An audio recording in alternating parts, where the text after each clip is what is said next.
Oke teman-teman, selanjutnya kita akan belajar terkait dengan yang namanya array.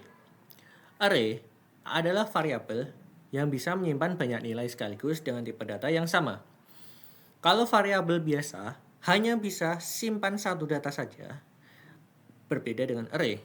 Array bisa menyimpan beberapa data dalam satu wadah. Array punya indeks atau nomor urut yang mulai dari 0. Oke, misalnya array itu bisa dituliskan seperti ini. Integer nilai dalam kurung kotak 5. Jadi, dia bisa simpan 5 data bilangan bulat integer dengan indeks 0 sampai 4. Oke. Jadi, dia variabelnya nanti yaitu namanya nilai. Tipe datanya integer. Dia bisa menyimpan 5 data dilihat dari kurung kotak ini. Dia bisa menyimpan 5 data bilangan bulat integer. Untuk indeksnya, karena ada 5 data, jadi indeksnya mulai dari 0, 1, 2, 3, dan 4. Oke. Deklarasi array seperti yang pada contoh tadi ada terkait berikut ini bentuknya. Pertama, dia ada tipe datanya, kemudian ada nama array-nya, kemudian ada jumlah elemennya. Oke. Misal, untuk tipe data integer. Dia, kalau di sini, dia memiliki nama array-nya angka. Bisa menyimpan sebanyak 5 elemen. Oke, selanjutnya yang di bawah. Di sini dia tipe datanya string. Jadi dia bisa menyimpan misal kayak nama array-nya di sini nama. Misal dia bisa menyimpan nama-nama sebanyak 3 buah. Nah, gimana sih kita bisa lihat langsung untuk contoh array ini sendiri?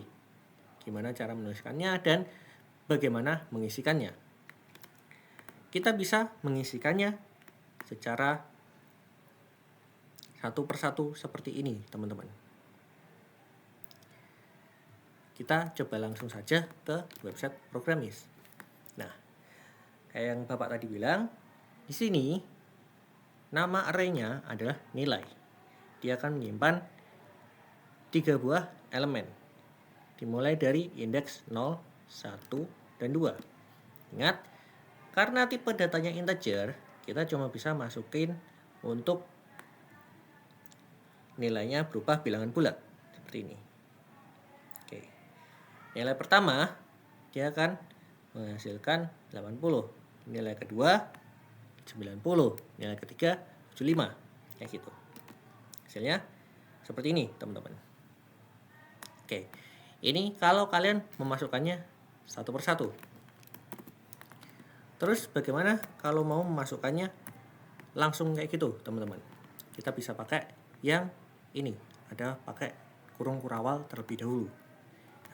Kita coba masukkan satu-satu, teman-teman.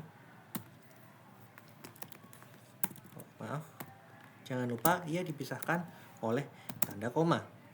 Kayak gitu ya, teman-teman. Kita tutup, kemudian kita coba jalankan lagi. Nah, hasilnya seperti ini, teman-teman. Indeks ke-0 berasal dari urutan pertama. Indeks 1 urutan kedua. Indeks 2 urutan ketiga. Kayak gitu ya, teman-teman.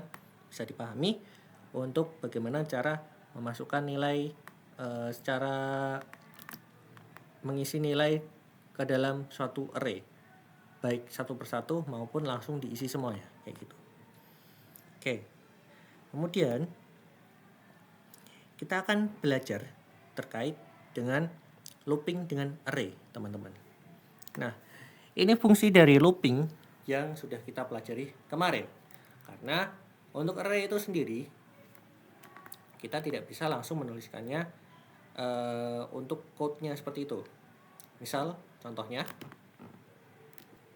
Oke, misalnya seperti ini teman-teman.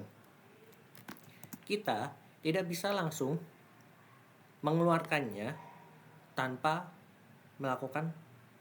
menuliskannya berdasarkan indeksnya teman-teman.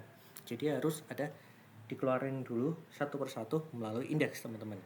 Karena nilainya nanti mungkin bisa lebih banyak daripada ini, kita bisa mengeluarkannya menggunakan looping teman-teman. Dan kita tidak bisa mengeluarkannya dengan seperti ini saja. Karena kalau ini dijalankan nanti hasilnya error seperti ini teman-teman. Karena dia tidak bisa membaca yang namanya array, tidak bisa mengeluarkan output array secara langsung gitu teman-teman. Maka kita bisa menjalankannya menggunakan for. Ingat for kemarin, jadi dia akan menjalankannya berdasarkan, kalau untuk array karena dia dimulai dari indeks 0, kita gunakan i sama dengan 0. I-nya akan melooping sebanyak 5 kali sampai kurang dari 5. Karena indeksnya di sini cuma sampai 4, teman-teman. Mulai dari 0, 1, 2, 3, dan 4. Nah, kita coba saja langsung. Di sini dia akan dituliskan nilai ke 0-nya berdasarkan indeks tadi. Nilai ke 0-nya akan dituliskan nilai indeks 0 tadi. Kita coba jalankan. Hasilnya seperti ini, teman-teman. Daftar nilainya. Nilai ke 0 diambil dari indeks 0, yaitu urutan pertama 70. Kemudian indeks 1 80, 65, 90, dan 85. Kayak gitu. Oke teman-teman. Sekarang yang jadi pertanyaan adalah, apakah kita bisa melakukan input data ke dalam array, teman-teman? Dan jawabannya adalah bisa. Kita bisa meminta pengguna memasukkan nilai ke dalam array, tentu saja menggunakan cin.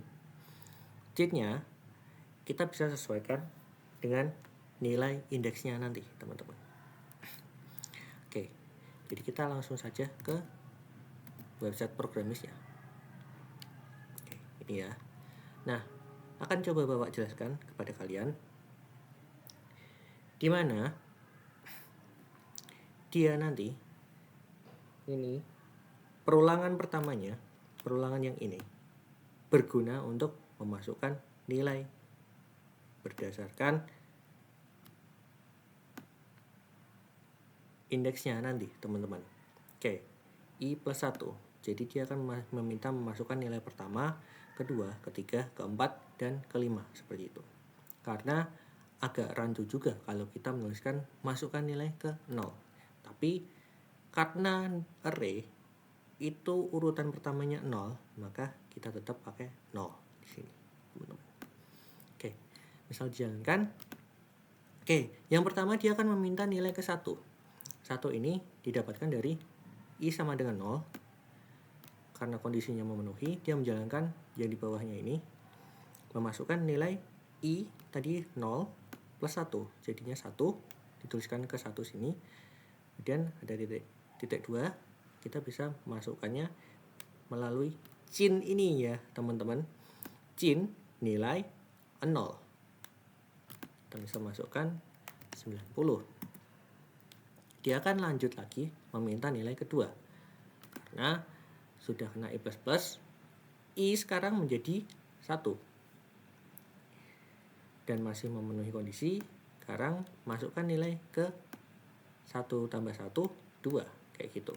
Kemudian nilainya ini, i-nya tadi sudah jadi 1, maka dia indeksnya yang diminta di sini adalah indeks nomor 2, seperti itu. Akan dijalankan lagi seperti itu seterusnya. Sekarang i plus plus sudah menjadi 2, kayak gitu. Masih masuk, sehingga dituliskan masukkan nilai ke 3, kayak gitu. Kita masukkan saja selanjutnya dan terakhir seperti ini.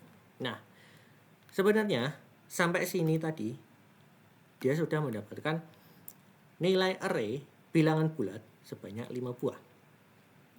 Maka untuk menampilkannya kita perlu menggunakan looping tadi biar lebih cepat.